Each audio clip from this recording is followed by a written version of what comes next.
इस वीडियो के अंदर हम लोग रिव्यू करने वाले हैं स्टेबल मनी ऐप का। जी हाँ, इसके अंदर मेरी भाई पर्सनल इन्वेस्टमेंट लगी हुई है, तो मेरा जो भी 6 महीने का एक्सपीरियंस है वो आप लोगों के साथ में शेयर करने वाला हूँ। साथ में स्मॉल फाइनेंस बैंक की क्या एफडी सेफ रहती है कि नहीं रहती है, कितना इंटरेस्ट रेट राइट नाउ आपको ये ऑफर कर रही है, विड्रॉल के रूल्स क्या होते हैं, टैक्स सेविंग एफडीज क्या होती है, प्लस आप अपने लिए एक इमरजेंसी फंड कैसे बना सकते हैं इस ऐप के ऊपर। ये भाई सारी जानकारी देने वाला हूँ इस वीडियो के अंदर, तो प्लीज पूरा वीडियो यहाँ पे जरूर देखिएगा। साथ में बताना चाहूंगा, अगर आप इस ऐप को ज्वाइन करना चाहते हैं जहां पे आपको 200 रुपए तक का कैशबैक अर्न करने का मौका मिल सकता है, link in the description box, एक बार जरूर चेकआउट कीजिए। पहले बात करते हैं कि स्टेबल मनी ऐप आखिर है क्या। तो देखिए, एक सिंपल टर्म्स के अंदर बात करूं तो ये एग्रीगेटर है मल्टीपल बैंक्स का, जहां पे आप मल्टीपल बैंक्स की एफडी को कंपैरिजन कर सकते हो, प्लस बुक भी कर सकते हो, वो भी विदाउट ओपनिंग ए सेविंग अकाउंट। जी हाँ, यानी कि आप डायरेक्टली एफडी का अकाउंट ओपन कर सकते हो। तो सबसे पहले यहाँ पे आप अगर ऐप ओपन करेंगे तो ऊपर आपको मेरा पोर्टफोलियो वगैरह दिखाई देगा, नीचे जो है बेसिकली आपको मल्टीपल बैंक्स यानी स्मॉल फाइनेंस बैंक्स और एनबीएफसी वगैरह की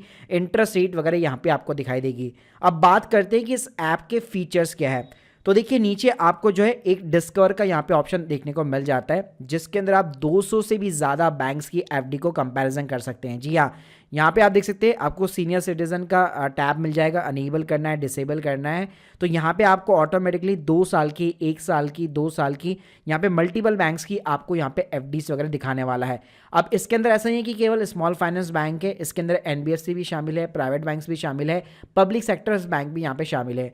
तो आप अपने अकॉर्डिंग यहाँ पे सॉर्ट आउट कर सकते हैं, इंटरेस्ट रेट के अकॉर्डिंग फिल्ट्राइजेशन कर सकते हैं, तो ये बहुत अच्छी चीज दी हुई है। प्लस यहाँ पे अगर आप कंपैरिजन वगैरह भी करना चाहते हैं किसी भी बैंक की एफडी का, तो यहाँ पे आपको एक कंपैरिजन का भी यहाँ पे सेक्शन दिया गया है, जिसके अंदर आप किसी भी बैंक को यहाँ पे पिकअप कर सकते हैं। एग्जाम्पल के लिए जैसे मैंने स्टेट बैंक ऑफ इंडिया को ले लिया, उत्कर्ष का स्मॉल फाइनेंस बैंक ले लिया, शिवालिक ले लिया, सूर्योदय स्मॉल फाइनेंस बैंक ले लिया। अब मैं जहाँ पे जैसे शो कंपैरिजन के ऊपर क्लिक करूंगा तो ये सभी के कंपैरिजन टेबल मेरे सामने रख देगा। तो यहाँ पे भाई आप प्रॉपर देख सकते हो कि 1 साल के अंदर सबसे हाईएस्ट रिटर्न मेरे को कौन निकाल के दे रहा है। जैसे सूर्योदय स्मॉल फाइनेंस बैंक निकाल के दे रहा है 1 से 2 साल हो गया, 6 महीने के अंदर कितना रिटर्न मेरे को निकाल के दे रहा है, highest long term rate of interest वगैरह क्या है, तो ये सारी चीजें मेरे को यहाँ पे दिखाई देगी। साथ में सीनियर सिटीजन पे आपको क्या बेनिफिट मिल रहा है, क्या आप इंस्टेंट बुकिंग कर सकते हो कि नहीं कर सकते हो, क्या बैंक अकाउंट की रिक्वायरमेंट है कि नहीं है, प्लस सेफ्टी रेटिंग वगैरह क्या है। अब लोगों का यहाँ पे एक डाउट आता है, जैसे कि सूर्योदय स्मॉल फाइनेंस बैंक हो गया, शिवालिक स्मॉल फाइनेंस बैंक हो गया, लोग कहते हैं कि यार इसमें मैं एफडी क्यों कराऊं, इनका तो मैंने नाम ही नहीं सुना, कल को मेरा पैसा डूब गया तो यहाँ पर मैं आप लोगों को बताना चाहूंगा, यहाँ पे बेसिकली आरबीआई की यूनिट होती है DICGC करके, जो कि बेसिकली आपको प्रोटेक्शन प्रोवाइड करती है 5 लाख रुपए तक का, जिसमें आपका प्रिंसिपल और इंटरेस्ट भी यहाँ पे शामिल होता है। तो आप यहाँ पे गवर्नमेंट की इस वेबसाइट के ऊपर जाएंगे, DICGC की वेबसाइट के ऊपर, तो यहाँ पे आप देख सकते हैं लिस्ट ऑफ आपको इंश्योरेंस बैंक्स दिखेगा, और इसके अंदर अगर आप स्मॉल फाइनेंस बैंक देखेंगे तो हमारे इंडिया के अंदर जितने भी 12 बैंक्स हैं, जैसे कि यहाँ पे आपका सूर्योदय हो गया, एयू स्मॉल फाइनेंस बैंक हो गया, इक्विटास हो गया, उत्कर्ष हो गया, शिवालिक हो गया, यूनिटी हो गया, सारे बेसिकली यहाँ पे शामिल है और सारे यहाँ पे इंश्योर्ड होते हैं। इवन हमारे इंडिया के अंदर जो पेमेंट बैंक्स भी होते हैं वो तक यहाँ पे इसके अंदर बेसिकली कवर होते हैं। तो कल को भाई कोई भी लोचा होता है, बैंक्रप्सी होती है, लिक्विडेशन में जाता है बैंक, तो उस केस में आपके पास में 5 लाख रुपए तक का यहाँ पे प्रोटेक्शन रहता है। कई लोगों का सवाल होगा कि ये तो सिर्फ कहने की बात है, ये क्लेम वगैरह कुछ भी नहीं मिलता। तो आप देख सकते हैं रिसेंटली यहाँ पे जो है महाराष्ट्र के अंदर द कॉर्नक अर्बन कोऑपरेटिव बैंक लिमिटेड, इसका लिक्विडेशन हुआ और प्रॉपर तरीके से यहाँ पे DICGC ने यहाँ पे इसका जो है लिक्विडेशन करके क्लेम सेटलमेंट वगैरह किया है। प्लस यहाँ पे भी अगर आप इनका लेटेस्ट क्लेम सेटलमेंट रेशियो देखेंगे 23 और 24 के अंदर, तो कई सारे आपको कोऑपरेटिव बैंक्स दिख जाएंगे जिनके यहाँ पे सेटलमेंट हो चुके हैं। तो इसलिए भाई अगर आप किसी भी एफडी को यहाँ पे कंपैरिजन करेंगे तो स्मॉल फाइनेंस बैंक के अंदर हमेशा आप देख सकते हैं insured up to 5 lakh rupees, ये चीज आपको जरूर यहाँ पे दिखाई देने वाली है। लेकिन इसमें एक चीज ध्यान रखिएगा, जो NBFC होती है जैसे बजाज फाइनेंस वगैरह हो गया, वहां पे जो है DICGC एप्लीकेबल नहीं होता, वहां पे आपको अपनी क्रेडिट रेटिंग देखनी पड़ती है। तो यहाँ पे आप देख सकते हैं क्रिजल की AAA स्टार की क्रेडिट रेटिंग है, जो कि सबसे हाईएस्ट रहती है। चलिए बात करते हैं कि इसमें इन्वेस्टमेंट वगैरह का क्या प्रोसीजर वगैरह रहने वाला है। एग्जाम्पल के लिए जैसे कि मैं सूर्योदय स्मॉल फाइनेंस बैंक के अंदर एफडी कराना चाहता हूं, ठीक है, यहाँ पे आप देख सकते हैं 8.65% का रेट ऑफ इंटरेस्ट मेरे को किया जा रहा है 2 साल के लिए। तो यहाँ पे आपको प्रॉपर ऊपर जो है नॉलेज मिल जाती है कि ये DICGC के अंदर प्रोटेक्टेड है 5 लाख रुपए तक।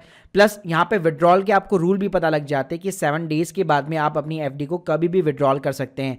प्लस यहाँ पे अच्छी बात है, अगर आप नीचे जाएंगे किसी भी एफडी के अंदर, यहाँ पे आपको एक विड्रॉल कैलकुलेटर भी देखने को मिल जाता है। इससे आप इजीली जो है स्लाइड डाउन कर सकते हो, स्लाइडर के थ्रू आप पता लगा सकते हैं कि इस पीरियड के ऊपर अगर मैंने अपनी एफडी को विड्रॉल किया तो कितना मुझे यहाँ पे रिटर्न्स वगैरह मिल सकता है। तो ये काफ़ी अच्छी चीज़ है कि एफडी कराने से पहले अगर आपको बीच में कहीं पे विड्रॉल वगैरह करना है इमरजेंसी फंड्स वगैरह के लिए, तो ईजिली आप अपना विड्रॉल अमाउंट भी कैलकुलेट वगैरह कर सकते हो। इसके साथ में अगर यहाँ पे मैं डॉक्यूमेंट्स की बात करूँ तो देखिए वैसे वीडियो केवाईसी की जरूरत नहीं पड़ती है अगर आप 1 लाख से नीचे की एफडी और 1 साल के लिए करवाते हैं। अगर उसके बियॉन्ड अगर आप कराते तो डेफिनेटली आपको वीडियो केवाईसी करना पड़ता है। वहाँ पे भी नॉर्मल सा प्रोसेस रहता है, आपका सिर्फ पैन कार्ड लगता है और आपको एक ब्लैंक पेज के ऊपर सिग्नेचर करने पड़ते हैं और वीडियो केवाईसी के अंदर वो चीजें वेरीफाई हो जाती है। इसके अलावा जो लोग यहाँ पे टैक्स सेव करना चाहते हैं उनके लिए यहाँ पे जो है स्टेबल मनी ने टैक्स सेवर एफडी भी बेसिकली यहाँ पे इंट्रोड्यूस कर रखी है। तो ये काफी अच्छा इंस्ट्रूमेंट है टैक्स को बचाने के लिए।